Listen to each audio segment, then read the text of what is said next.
Los visitantes del dormitorio. La casa de la calle Los Sauces número 17 era una construcción de principios del siglo XX que Julia había heredado de sus abuelos. Cuando la vio por primera vez, después de leer el testamento, pensó que sería el lugar perfecto para empezar de nuevo. Un pueblo pequeño, aire limpio, vecinos amables que la saludaban por la calle sin conocerla de nada. Después del divorcio, después de dejar atrás la ciudad y sus ruidos, aquella casa de techos altos y paredes gruesas parecía un refugio.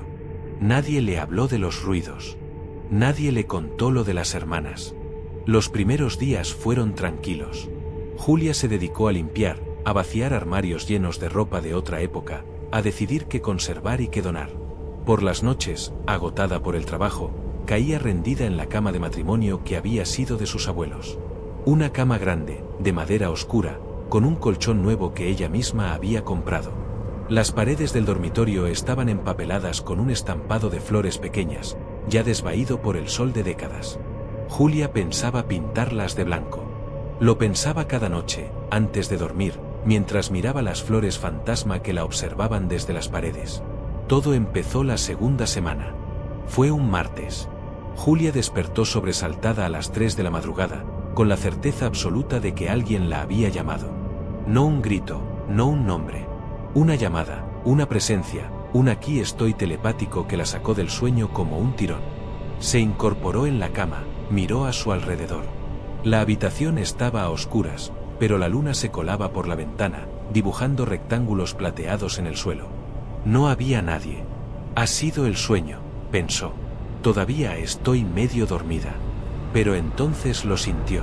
Un cosquilleo en la nuca. Una caricia. Alguien le acariciaba el pelo. Julia se quedó completamente inmóvil. La caricia era suave, lenta, casi tierna. Unos dedos invisibles se deslizaban desde su coronilla hasta la mitad de la espalda, apartándole el cabello con una delicadeza que la heló por dentro. No podía ser. No había nadie allí. Pero la sensación era tan real, tan física, que Julia sintió como se le erizaba cada vello del cuerpo.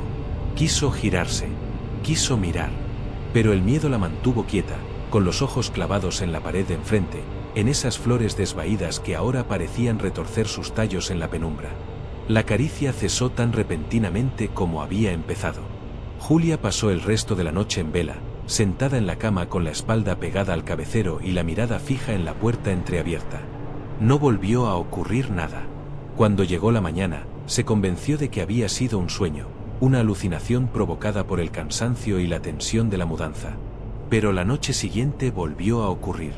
Eran las 3:05 de la madrugada cuando Julia despertó de golpe. Esta vez no había oído ninguna llamada. Había sido el frío. Un frío intenso, punzante, que le helaba los pies a pesar del edredón. Abrió los ojos y lo vio. La sombra. Estaba junto a la puerta, recortada contra la tenue luz que llegaba del pasillo. Era una figura alta y delgada, tan oscura que parecía absorber la poca claridad que había. No se movía. Solo miraba. Julia quiso gritar, pero el grito se le quedó atascado en la garganta, convertido en un gemido ahogado. Quiso encender la lámpara de la mesilla, pero su brazo no respondía. La sombra seguía allí, inmóvil, esperando. Pasaron segundos. Minutos. Julia perdió la noción del tiempo. La sombra no hacía nada, solo observaba desde la puerta. Y entonces, lentamente, empezó a moverse. No hacia la cama. Hacia un lado, deslizándose por la pared como si formara parte de ella, y desapareció en el rincón más oscuro de la habitación. Julia no pegó ojo en toda la noche. Al amanecer, cuando la luz del sol empezó a filtrarse por las rendijas de la persiana, se levantó y fue directamente a la cocina a prepararse un café tan cargado que le quemó la garganta. Llamó a su amiga Laura, la única persona en la ciudad que conocía de verdad. ¿Esta casa tiene historia?, preguntó sin preámbulos. Hubo un silencio al otro lado de la línea. ¿Por qué lo dices?, respondió Laura con una voz cautelosa. Por nada. Dime. Laura suspiró. Las hermanas Rivas. Hace muchos años, cuando yo era pequeña, en esa casa vivían 2 hermanas solteras. Mayores ya. Muy mayores. Eran reservadas, no hablaban con nadie. Se llamaban Adela y Hortensia. Una mañana, hace como 30 años, las encontraron muertas. Las dos en la misma cama. La cama de matrimonio del dormitorio principal. Parece que una murió por la noche, de vieja, y la otra se quedó a su lado, abrazándola, y también murió. Abrazadas. En esa cama. Julia sintió que la sangre se le helaba en las venas. En la misma cama, repitió. En la misma cama, confirmó Laura. Dicen que desde entonces, a veces, quien duerme allí siente cosas. Mi abuela siempre decía que las almas de las hermanas no se habían ido del todo. Que una de ellas, la que sobrevivió unas horas a su hermana, pasó la noche acariciándole el pelo, esperando la muerte. Dicen que todavía lo hace. Que busca a alguien a quien acariciar mientras espera. Julia colgó el teléfono. Le temblaban las manos. Aquella noche no durmió en el dormitorio principal. Se hizo un nido en el sofá del salón, con todas las luces encendidas. Durmió mal, a ratos, sobresaltada por cualquier ruido. Pero a las 3 de la madrugada, despertó. Y la sombra estaba allí, de pie junto al sofá. Ahora estaba más cerca. Ya no era solo una silueta en la puerta. Julia pudo distinguir la forma de un rostro, aunque no tenía rasgos. 2 manchas más oscuras donde deberían estar los ojos. Una inclinación de cabeza que podría ser una mirada. Vete, susurró Julia con una voz que no parecía la suya. Vete de aquí. No soy tu hermana. La sombra no se movió. Ella se fue, siguió Julia, sin saber de dónde sacaba las fuerzas para hablar.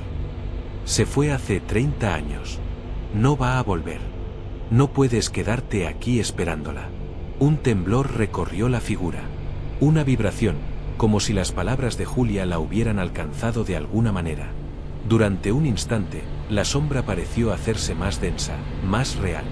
Luego, lentamente, empezó a desdibujarse. Los bordes se volvieron difusos, la oscuridad se fue diluyendo en la penumbra de la habitación iluminada. Y desapareció. Julia no se movió del sofá en toda la noche. Cuando llegó el día, supo lo que tenía que hacer. Pasó la mañana en el dormitorio principal. Abrió las ventanas de par en par, dejó que el sol entrara a raudales. Cambió las sábanas, aretó la cama con esmero, puso 2 almohadas juntas, como si alguien fuera a compartirla. Y antes de irse, habló en voz alta, dirigiéndose a las paredes, a las flores desvaídas, a los rincones donde la luz aún no había llegado. Aquí hay sitio para las 2, dijo. Siempre lo ha habido. Pero yo no soy ella. No voy a quedarme. Esta casa es vuestra. Os la devuelvo. Esa misma tarde, Julia hizo las maletas y se fue. Volvió a la ciudad, al ruido, a los vecinos que no la miraban. Dejó la casa de la calle Los Sauces vacía, con las ventanas abiertas, con la cama hecha para 2. Nunca supo si su visita nocturna encontró al fin lo que buscaba. Pero a veces, en las noches de insomnio, cuando el reloj marca las 3 de la madrugada, Julia siente un cosquilleo en la nuca y sonríe. Ya no es miedo. Es algo más parecido a la certeza de que, en alguna parte, en una casa de techos altos y paredes gruesas, alguien está acariciando el pelo de su hermana, esperando la muerte, esperando la eternidad, pero ya no espera sola.